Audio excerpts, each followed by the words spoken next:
राधे राधे। मैं हूं बबीता और आप देख रहे हैं सच्चे सनातनी ऑफिशियल चैनल। तो बहुत बहुत स्वागत है आप सबको मेरे इस नए वीडियो एपिसोड में। आज इस वीडियो में हम चर्चा करेंगे हरितालिका तीज व्रत के बारे में। हरितालिका तीज क्यों किया जाता है, किसके लिए किया जाता है, कैसे किया जाता है और किनकी पूजा की जाती है, यह तीज का व्रत रखने से हमें क्या लाभ मिलता है, ये सब कुछ बताएंगे हम इस वीडियो में। तो आप जितने भी हिंदू सच्चे सनातनी हैं जो व्रत रखते हैं और जो रखना चाहते हैं इसको पूरा देखिएगा तो पूरा जानकारी आपको प्राप्त हो जाएगा। तो हरितालिका तीज का व्रत है इस बार 26 अगस्त मंगलवार के दिन।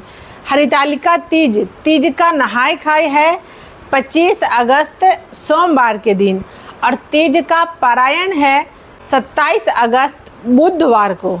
तो तीज सुहागन माताएं जो होती हैं वो अपने पति की लंबी आयु के लिए करती हैं और कुंवारी कन्याएं भी इस व्रत का पालन करते हैं। चाहिए जिनको योग्य पति चाहिए, जो पति अच्छा पति का इच्छा रखती हैं, वो कुंवारी लड़कियां भी कहीं कहीं पे करती हैं। हमारे यहाँ तो कुंवारी लड़कियां नहीं करती हैं पर बहुत जगह करती हैं।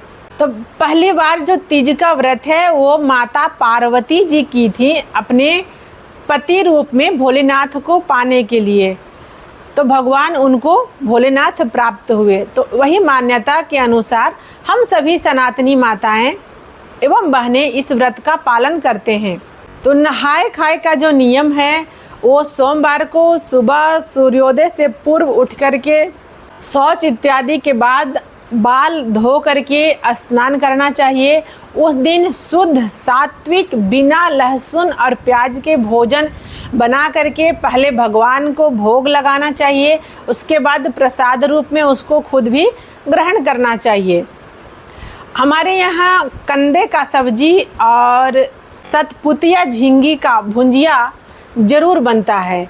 उसका ये मान्यता है, दाल चावल तो बनता ही है, उसका ये मान्यता है कि कंदा जो है वो मोटा होता है ज़मीन के अंदर शकरकंद के जैसा। जो लोग जानते होंगे, झारखंड बिहार से लोग जो होंगे वो जानेंगे। तो कंदा बोलते हैं हम लोग के यहाँ, हमारे यहाँ उसको कंदा के सब्जी खाने से पति जो है वो हृष्ट पुष्ट रहते हैं, ऐसा मान्यता है। कमज़ोर दुबले पतले नहीं होते हैं। और सतपुतिया झींगी, एक झींगी होता है जो नेनुआ की तरह लंबा लंबा और एक में एक ही फल होता है। एक झींगी जो होता है वो छोटा छोटा, एक उंगली का छोटा छोटा और चिकना चिकना फरता है। एक गुच्छा गुच्छा फरता है, एक गुच्छा में 7 झींगी एक साथ में फरता है।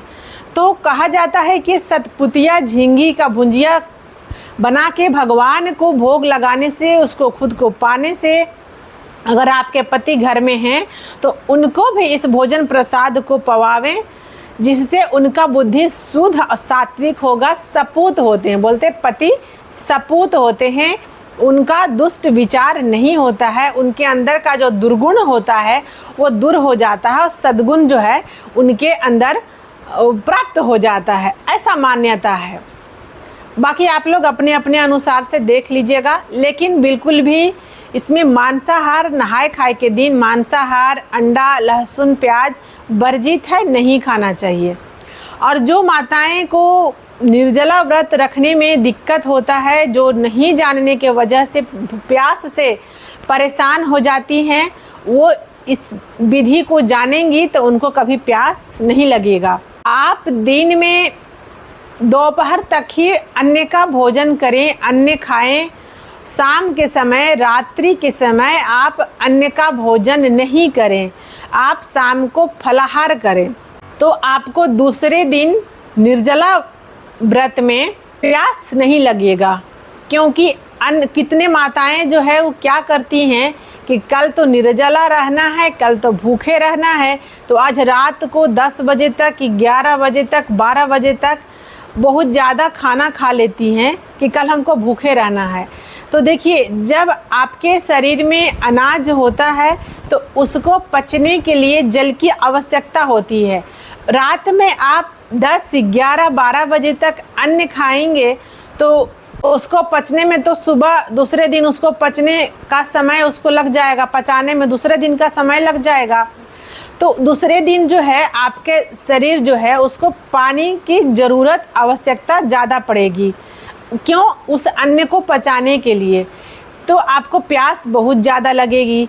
आप रात को भोजन में अन्न नहीं लेंगे, फल फ्रूट लेंगे जिसमें पर्याप्त मात्रा में जल होता ही है। उसमें फल को खाते हैं हम तो उसको पचाने के लिए हमको जल, अलग से जल पीने की आवश्यकता नहीं पड़ती है। और जब हम अन्न खाते हैं तो हमको उसको पचाने के लिए अलग से जल पीने की आवश्यकता होती है। तो इसी कारण से हम रात को अनाज नहीं खाते हैं तो हमको दूसरे दिन बिल्कुल भी प्यास नहीं लगती है। और तीज का जो व्रत है वो भादो महीना में शुक्ल पक्ष के तृतीया तिथि को मनाया जाता है, जो कि मंगलवार 26 अगस्त को है। इस व्रत को हम निर्जला रहते हैं। सोमवार के दिन 25 तारीख को ही हम रात में पहले 9 बजे से पहले करके ब्रश कर लेते हैं। उसके बाद से फिर हम एक भी अन्न ग्रहण नहीं करते हैं। कितने लोग इसमें सरगी करते हैं, कुछ लोग उसको सरगही कहते हैं, लेकिन व्रत में सरगी और सरगही का शास्त्र में कहीं कोई विधान नहीं है, तो नहीं करना चाहिए।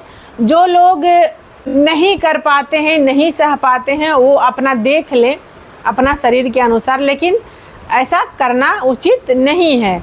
निर्जल व्रत रहना चाहिए। दूसरा दिन बुधवार को 27 अगस्त को जब हम पारण करेंगे उसी समय हमको पारण करना चाहिए, जल पीना चाहिए। लेकिन जो माताएं प्रेग्नेंट हैं, जो माताएं गर्भवती हैं, वो निर्जला व्रत बिल्कुल भी ना करें। वो दिन भर कुछ ना कुछ फल का सेवन करते रहें। दूध पी सकते हैं, जल पी सकते हैं, फलाहार फल खा सकते हैं, और आपको जो व्रत का लाभ है वो निर्जल का ही प्राप्त होगा, क्योंकि आपके साथ जो स्थिति है वो भगवान देख रहे हैं। तो उस स्थिति में माताएं को निर्जल व्रत नहीं करना चाहिए। और जिनका शरीर बहुत कमज़ोर है, जो दवा पे चलती हैं, दवा में ही रहती हैं, उनको भी अगर सामर्थ्य नहीं है तो निर्जल व्रत ना रहें। क्योंकि निर्जल व्रत में अगर आपका तबीयत बहुत ही ज़्यादा ख़राब हो जाएगा, फिर आपको हॉस्पिटल जाने की आवश्यकता पड़ जाएगी, तो आपका व्रत ऐसे ही खंडित हो जाएगा।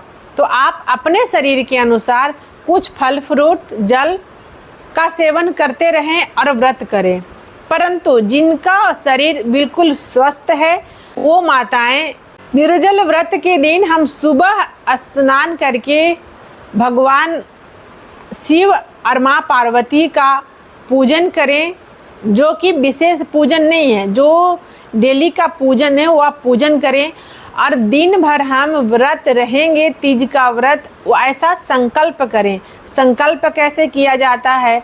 तो दाहिने हाथ को बाएं हाथ के ऊपर इस प्रकार से रख के इसमें जल ले करके, या तो गंगा जल ले करके, गंगा जल नहीं है तो जल, नॉर्मल जल भी ले करके अपना नाम अपना गोत्र बताते हुए व्रत करने का संकल्प ले रही हूँ। हे भगवान भोलेनाथ, माता पार्वती, मेरा इस व्रत को आप पूर्ण करें, क्योंकि भगवान के इच्छा के बिना तो हम कुछ कर ही नहीं सकते हैं। अगर माँ का कृपा हो जाए तो व्रत अपने आप पूर्ण हो जाता है और हमें पता भी नहीं चलता है। तो व्रत का संपूर्ण फल प्राप्त करने के लिए संकल्प जरूरी है। दूसरे दिन जब आप व्रत का पारण करते हैं उस समय भी आप इसी प्रकार से संकल्प करके व्रत का संपूर्ण फल अपने पति को दान करते हैं, जिससे मेरा पति हमेशा निरोग रहें, स्वस्थ रहें, दीर्घ आयु रहें, ऐसा कामना के साथ फल को पति को दान करना चाहिए। तीज का व्रत जो है वो सुबह में भी नहा करके पूजन करना चाहिए। विशेष पूजन जो है हम शाम को करते हैं तीज का पूजन। इसमें बालू का पार्थिव शिवलिंग बनाना बहुत ज़रूरी होता है। हम बालू को पार्थिव शिवलिंग बना करके शंकर भगवान, माता पार्वती का फोटो रख करके, और कांसी, जैसे अभी बरसात में कांसी हर तरफ मिल जाता है, जिसमें इतना लंबा लंबा उसका फूल होता है, वो सफ़ेद सफ़ेद सा रहता है। कूस भी कितने लोग उसको बोलते हैं, कितने लोग कांसी बोलते हैं। कुछ लोग उसको झाड़ू बनाने के लिए भी उसको यूज करते हैं, ला करके उसको उपयोग करते हैं। तो वो कांसी जो है वो काट करके नहीं, जड़ से उखाड़ करके, और वहाँ पार्थिव शिवलिंग जो आप बनाएंगे बालू का, वहीं पास रख करके, और हम उनको मौसम के अनुसार, समय के अनुसार जितना भी फल और फूल आपको प्राप्त हो सके वो सभी एकत्रित करके सुंदर से मंडप बनवा करके, छोटा जो चौकी होता है चौकी रख करके, उसमें केले का पत्ता का चार पत्ता को 4 कोना में बांध करके, और उसमें लाल वस्त्र नीचे बिछा करके, उसी के ऊपर हम पार्थिव शिवलिंग रख करके माता पार्वती, शंकर भगवान का फोटो रख करके हम पूजा करते हैं। पारण करने से पहले उसी शिवलिंग को, पार्थिव शिवलिंग को हम अपने आसपास के नदियों में जा कर के विसर्जन कर देते हैं। उसके बाद हम पारायण करते हैं, क्योंकि माता पार्वती जो हैं वो नदी के किनारे बैठी हुई थी, और वहाँ पे बालू का ही पार्थिव शिवलिंग बना करके वो पूजन की थी। इसीलिए बालू का ही पार्थिव शिवलिंग बनाना परंपरा है। तो जितने भी सुहागिन माताएं हैं, बहनें हैं, वो सभी अपने पति की दीर्घ आयु के लिए तीज का व्रत जरूर करें, क्योंकि एक स्त्री का सबसे बड़ा जो धन है, संपत्ति है और सब कुछ है, तो सबसे पहले उसका पति है। पति ही एक स्त्री के लिए सबसे पहला परमेश्वर है, उसके बाद दुनिया और संसार है। तो अपने पति, जिन पति के कारण हम सदा सुहागन हैं, जिन पति के कारण हम इतना श्रृंगार कर पाते हैं, हम इतना सौभाग्यशाली माने जाते हैं, सुहागन स्त्रियां को सौभाग्यवती कहा जाता है। तो जिन पति के कारण हम सौभाग्यवती कहलाते हैं, उन पति का दीर्घ आयु के लिए हमें ये व्रत जरूर करना चाहिए। और आप सभी सनातनी माताएं बहनें से प्रार्थना, आप भी अपने पति के दीर्घ आयु के लिए ये व्रत जरूर करें। सनातन धर्म में अगर आपका जन्म हुआ है तो सनातन परंपरा का पालन करना ही हमारा धर्म है, और जब हम धर्म पे चलेंगे तो धर्म हमारा रक्षा करेगा, प्रभु मेरे साथ रहेंगे। तो आप सभी को हरितालिका तीज का बहुत बहुत शुभकामनाएं, बहुत बहुत छोटी बहनों का आशीर्वाद। जितने भी माताएं बहनें ये तीज का व्रत करेंगी, उस सबको भगवान भोलेनाथ, माता पार्वती सदा सुहागन रखें, और वो सब हमेशा खुश रहें, उनके पति हमेशा दीर्घायु रहे, ऐसा हम भगवान भोलेनाथ से, माता पार्वती से प्रार्थना करते हैं। मिलते हैं फिर अगली वीडियो में। अगर मेरा वीडियो की ये जानकारी आप सबको अच्छी लगी हो तो वीडियो को लाइक कीजिएगा, चैनल को सब्सक्राइब कीजिएगा। राधे राधे।